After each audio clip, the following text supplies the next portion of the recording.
Good morning class 8 chapter number 8 part 1 हो चुका था। पार्ट 2 पढ़ रहे थे। पार्ट 1 में हमने क्या पढ़ा था, कैसा हमारा एजुकेशन सिस्टम, मतलब सबसे पहले तो उन्होंने अंग्रेज़ों ने आकर कब्जा किया। ठीक है, यहाँ के जो राजा थे उन लोगों ने अपनी जान गंवा दी, उनकी टेरिटरी पर कब्जा कर लिया, पीजेंट्स को फॉरेस्ट से हटा दिया। ठीक है, और जो ये आदिवासी थे, ठीक है, जिनको मार्जिनलाइज किया जाता था उनको फॉरेस्ट से हटाया गया। जो किसान थे उनके साथ गलत किया गया। उसके बाद अब एजुकेशन सिस्टम देख रहे थे, उसमें हमने देखा था ओरिएंटलिस्ट थे कुछ लोग जो इंग्लिश एजुकेशन को अच्छा मानते थे। अब हम आगे देख रहे हैं। Jones and Colebrooke came to represent, इधर मैंने बताया था ना, एक विलियम जोन्स थे, दूसरे हेनरी थॉमस कोलब्रुक, तीसरे नेथनाइल हेलहेल्ड। ये तीनों प्रमोट कर रहे थे इंग्लिश एजुकेशन सिस्टम को। Jones and Coolbrook came to represent a particular attitude towards India. They shared a deep respect for ancient cultures, both of India and the West. Indian civilization, they felt, had attained its glory in the ancient past, but had subsequently declined. In order to understand India, it was necessary to discover the secret and legal texts that were produced in the ancient period, for only those texts could reveal the real ideas and laws of Hindus and Muslims, and only a new studies of these texts would come form the basis of further development in India. अब देखिए इसमें का meaning मैं आपको समझाता हूँ। जो ये तीनों थे ओरिएंटलिस्ट, इन लोगों ने क्या, ये लोग ना अपना एक इंटरेस्ट दिखा रहे थे इंडिया की तरफ। ठीक है, मतलब वहाँ के लोगों को, वहाँ का जो एजुकेशन है वो प्रमोट कर रहे थे। संस्कृत पढ़ो, हिंदी पढ़ो, जैसा आप गुरुकुल में पढ़ते हो वैसे पढ़ो। क्यों?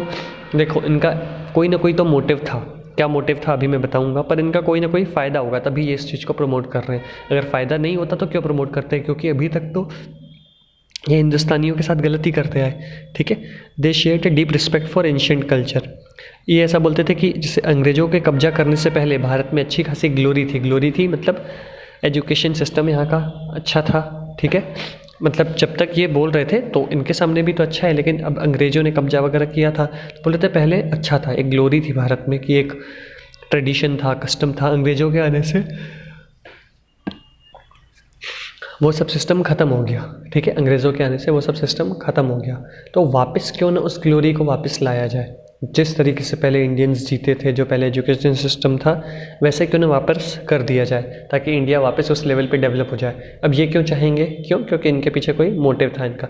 ये लोग चाह रहे थे जैसे पहले भारत की ग्लोरी थी, एक मतलब रिस्पेक्ट थी, वापस वो रिस्पेक्ट अचीव कर ले Bharat.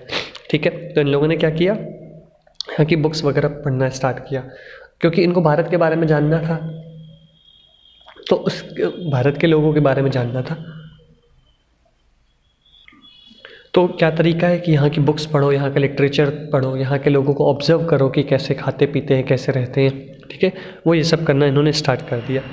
So Jones and Coolbrook went about discovering ancient texts, understanding their meaning, translating them, and making their findings known to others. This project, they believed, would not only help the British learn from Indian culture, but it would also help Indians rediscover their own heritage and understand the lost glories of their past. In this process, the British would become the guardians of Indian culture as well as masters. अब देखिए, अब यहाँ पे chance पलटा है, मतलब एक यहाँ पे ट्विस्ट आया है। इन लोगों ने क्या किया, देखो, इनका कोई मोटिव नहीं था कि भारत पढ़े। ठीक है, ये लोग इन सब चीज़ों को प्रमोट कर रहे थे, इंडियन एजुकेशन को प्रमोट कर रहे थे। बोल रहे थे जैसा पहले इंडियन एजुकेशन सिस्टम था वैसा हो जाए। पहले था मतलब क्या हुआ, पहले अच्छा खासा था, फिर अंग्रेज आए, उन्होंने थोड़ा तहस नहस कर दिया। ठीक है, तो एजुकेशन सिस्टम हमारा क्या है, बेकार सा हो गया। क्यों? क्योंकि हम लड़ाइयों में इन्वॉल्व हो गए थे। ठीक है, तो ये लोग कह रहे थे कि ये लोग जो ब्रिटिशर्स थे, ये लोग वापस वैसा लाना चाह रहे थे। हम यहाँ पे लिखा है क्यों लाना चाह रहे थे। ये लोग अपना इंटरेस्ट दिखा रहे थे। ये लोग ऐसा सोच रहे थे, दो तरीके होते हैं किसी भी चीज़ के। ठीक है, आप सुनिएगा, कि किसी को मुझे कब्जा करना है किसी चीज़ पे, तो मैं क्या करूँ, अपनी पावर दिखा के कब्जा कर लूँ। ठीक है, लड़ाई करके। दूसरा ऑप्शन ये है, मैं उनके साथ पहले दोस्ती करूँ और फिर पीठ पीछे वार करूँ। ठीक है, तो ये लोग क्या कर रहे थे, पीठ पीछे वार। सबसे पहले ये लोग इन सब चीज़ों को प्रमोट कर रहे थे। अगर ये लोग इंडियन एजुकेशन सिस्टम को प्रमोट करेंगे ना, तो लोगों को क्या लगेगा, ये हमारे भले के लिए सोच रहे हैं। ठीक है, जो इन्होंने इधर पे एशियाटिक सोसाइटी बनाई थी, ठीक है, एक जर्नल छापी थी, तो उससे क्या होगा, लोगों को क्या लगेगा कि इंडियन एजुकेशन को प्रमोट कर रहे हैं। जिससे क्या होगा, ये लोग इंडिया के बारे में जब बुक्स से जानेंगे ना, तो उनको पता पड़ेगा क्या किस में इंडियंस आगे हैं, क्या इंडिया की कमज़ोरी है। ठीक है, तो इससे क्या करेंगे, ये लोग प्रोटेक्ट कर रहे थे इंडियन एजुकेशन सिस्टम को एज अ गार्जियन। ताकि क्या इंडियंस को एक सेफ़ फील हो कि हाँ ये लोग जो है ये हमारे एजुकेशन सिस्टम को प्रमोट कर रहे हैं, ये हमारे साथ गलत नहीं कर सकते। पर एक्चुअल में बात अलग ही दूसरी थी, ठीक है। तो ये लोग क्या कर रहे थे, मास्टर बनना चाह रहे थे। पहले ये लोग क्या कर लेंगे, पढ़ लेंगे, सब कुछ यहाँ के बारे में जान लेंगे, फिर धीरे धीरे ये हमारे अकॉर्डिंग मतलब अपने अकॉर्डिंग क्या करेंगे, हम लोगों की क्या कमज़ोरी है उस पर वार करेंगे। इस वजह से ये इंटरेस्ट दिखा रहे थे। Influence by such ideas many company official argued that British ought to promote Indian rather than western learning. उसके बाद इन लोगों से बहुत सारे ऑफिशियल्स, सिर्फ यही लोग नहीं, इन लोगों से बहुत सारे ऑफिशियल्स जो अदर थे वो लोग भी इन्फ्लुएंस हुए।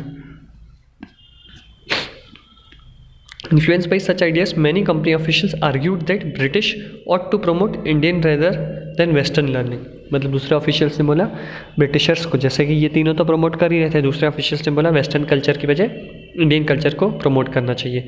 दे felt that institution should be set up to encourage the study of ancient Indian text and teach Sanskrit and Persian literature and poetry.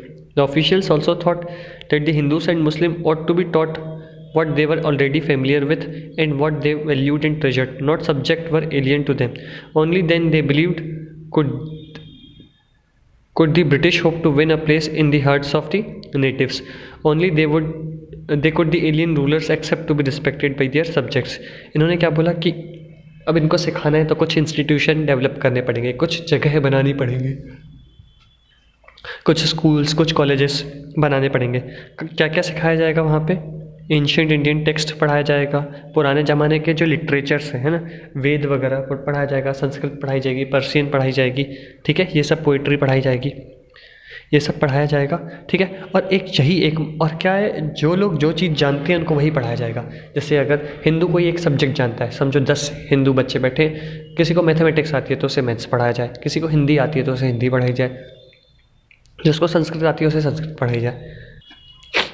तो उससे क्या होगा, जिसको जो आता है हम उसे वही पढ़ाएंगे, कोई नई चीज़ सिखाने में मेहनत नहीं करेंगे, ठीक है। इससे क्या होगा, हम उसके लिटरेचर को प्रमोट करेंगे, और अगर प्रमोट करेंगे तो यही एकमात्र तरीका है यहाँ के लोगों के दिलों में जगह बनाने का।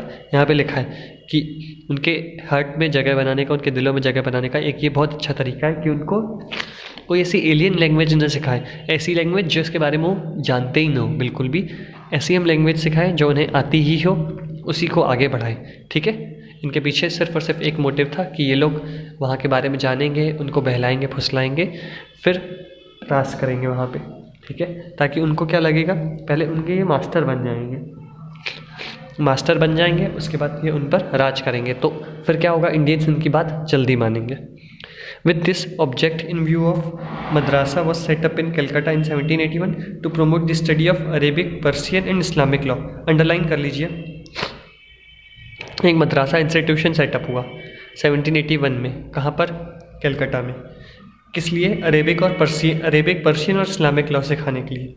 एक हिंदू कॉलेज बनारस में सेटअप हुआ 1791 में, to encourage the study of ancient Sanskrit text, ठीक है, that they would be useful for administration of the country. ये 2 इंस्टीट्यूशन सेटअप हुए, इंस्टीट्यूशन का नाम, कब सेटअप हुए, कहाँ हुए और किस लिए हुए। ये हिंदू कॉलेज इस्टेब्लिश हुआ बनारस में 1719 में, किस लिए, इनकरेज करने के लिए study of ancient and Sanskrit text. और ये आप अंडरलाइन कर लीजिए, इंपॉर्टेंट है। Not all the officials shared these views. Many were very strong in their criticism of the Orientalist। अब ये क्या होता है, ये मैं नेक्स्ट वीडियो लेक्चर में बताऊंगा। Thank you.